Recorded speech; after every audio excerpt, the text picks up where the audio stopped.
Kerajaan Negeri Johor ni umumnya kita tahu bahawa Kerajaan Barisan Nasional telah dibubarkan Dewan Undangan Negeri.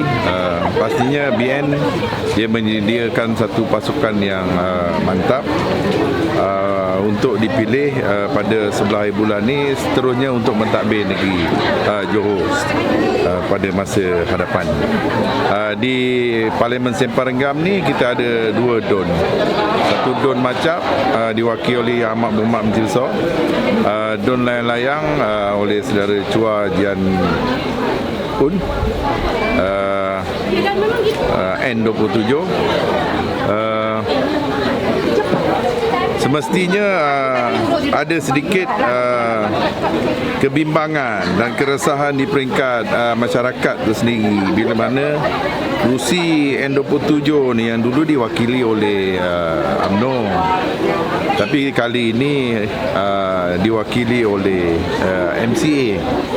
Itu keputusan yang dibuat oleh pucuk pimpinan parti. Dalam konteks kita BN ni, Barisan Nasional ni, kita tak pernah menghadapi masalah meletakkan calon tak kira apa kaum di satu-satu kawasan yang diwakili. Cuma kepada rakyat negeri Johor, khususnya di Don Layang-Layang, kita bimbang kalau kita tersalah pilih parti untuk mewakili kita. Saya bagi contohlah, ditakdirkan BN kembali memerintah mentadbir negeri, tiba-tiba Layang-Layang ni pengundinya dengan perasaan marah, dengan perasaan kecewa,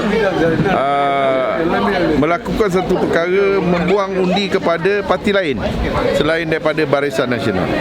Akhirnya masa keputusan itu dibuat, BN kembali mentadbir dan rakyat di Layang-Layang akan tidak terbela kerana kawasannya diwakili oleh parti pembangkang.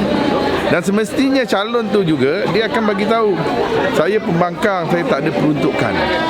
Dan akhirnya masyarakat di Don Layang-Layang yang rugi. Jadi sebab itu dia kena seiring. Jadi kedua-dua calon Barisan Nasional ini mesti dimenangkan. Masa depan ini bukan soal pilihan raya, masa depan negeri ini, masyarakat itu lebih penting. Kita nak jayakan perancangan negeri dan juga perancangan di kawasan Don Layang-Layang ni. Jadi kepada masyarakat Don Layang-Layang, jangan sia-siakan undi. Bahawasanya pilihlah calon BN ni, jangan tengok soal kaum. Kerananya perancangan kerajaan negeri yang satu hari nanti, insya-Allah diberi mandat semula oleh rakyat, dia selari dengan apa yang kita telah susunkan di peringkat pentadbiran parti dan juga kerajaan nanti.